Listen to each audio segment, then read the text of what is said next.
Subscribe করতে ভুলবে না কিন্তু নতুন নতুন ভিডিও পাওয়ার জন্য চ্যানেল মোল্লা চ্যানেলটা সাবস্ক্রাইব করে দিন। পিরামিড তৈরির রহস্য। কিভাবে পিরামিড তৈরি হয়েছিল, কেন তৈরি করা হয়েছিল, আর কতদিন ধরেই বা তৈরি করা হয়েছিল এই পিরামিড? এইসব প্রশ্নের উত্তর খুঁজতেই বছরের পর বছর পার করে ফেলেছেন বিজ্ঞানীরা।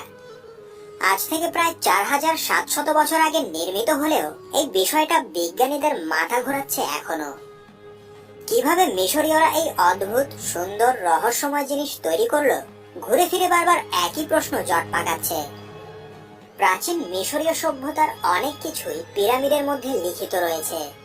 তাদের জীবনযাত্রা, সংস্কৃতি, সমাজ সবকিছুই গিজার পিরামিডের দেয়ালে ছবি আকারে বা হাইরোগ্লিফিক বর্ণে লিপিবদ্ধ। এখান থেকে অতীতের মিশর সম্পর্কে ধারণা পেয়েছেন বিজ্ঞানীরা। প্রাচীন মিশরকে জানার জন্য বিজ্ঞানীদের কাছে এর থেকে বড় উৎস আর কিছুই হতে পারে না। তবে একটি বিষয়ে মিশরীয়রা বরাবরই চুপ থেকেছে, আর সেটি হচ্ছে কিভাবে এই পিরামিড তৈরি হলো। এ বিষয়ে কোথাও স্পষ্ট করে কোনো প্রমাণ তারা রেখে যায়নি। এটি এমন এক রহস্য যা হাজার বছর ধরে ইতিহাসবিদদের ভাবিয়েছে। অনেক বছরের বিতর্কের পর কিছুটা আঁচ করতে পেরেছেন প্রত্নতত্ত্ববিদরা, তবে সেই সবই প্রায় অনুমান নির্ভর। সবচেয়ে অবাক করা বিষয় হলো, যেখানে এক একটি পাথরের ওজন প্রায় 90 টন, সেখানে এত বিশাল বিশাল পাথরগুলো তখন কিভাবে দূর দূরান্ত থেকে মিশরের মরুভূমিতে নিয়ে আসা হলো, এ সম্পর্কেও নেই কারো কোনো সঠিক উত্তর। গবেষকরা ধারণা করেন হয়তোবা আদি মিশরীয়রা এগুলোকে মরুভূমির মধ্য দিয়ে টেনে নিয়ে আসে, যদিও তখন কোনো চাকার মতো স্লেজ জাতীয় গাড়ি সেখানে ব্যবহার হতো না। গবেষকরা অনুমান করেন হয়তো গাছের শাখা কেটে সেগুলোতে রেখে তারা এসব টেনে নিয়ে এসেছে। মোটামুটি ছোট বা মাঝারি আকৃতির পাথরের ব্লকের ক্ষেত্রে ব্যাপারটা এরকম ব্যাখ্যা করা যায়, তবে বড় আকৃতির কিছু পাথরের ক্ষেত্রে বিষয়টি একেবারেই অসম্ভব। তবে এই থিওরির আদৌ কোনো প্রমাণ আসলে নেই।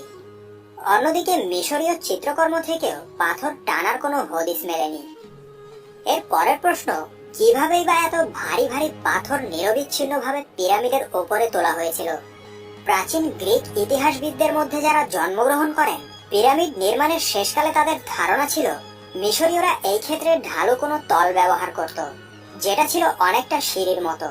একে বলা হতো র্যাম্প। তবে গবেষকরা দেয়ালের ভেতরে বাতাসের জন্য ভেন্টিলেশনের ব্যবস্থা দেখে ভাবলেন, যদি র্যাম্পই ব্যবহার করা হবে তাহলে তা ছিল ভেতরের দিকে, তাই বাইরে সেটার অস্তিত্বের প্রমাণ মেলেনি। পিরামিড তৈরির কারণ। পিরামিডের ভিতরে মিশরের ফারাও এবং রাজবংশের অনেকের মমি পাওয়া যায়। ধারণা করা হয় মমি সংরক্ষণের জন্যই তারা পিরামিড তৈরি করেছিল। ভাবছেন, মমি সংরক্ষণের জন্য এত বিশাল আয়োজনের কি দরকার ছিল?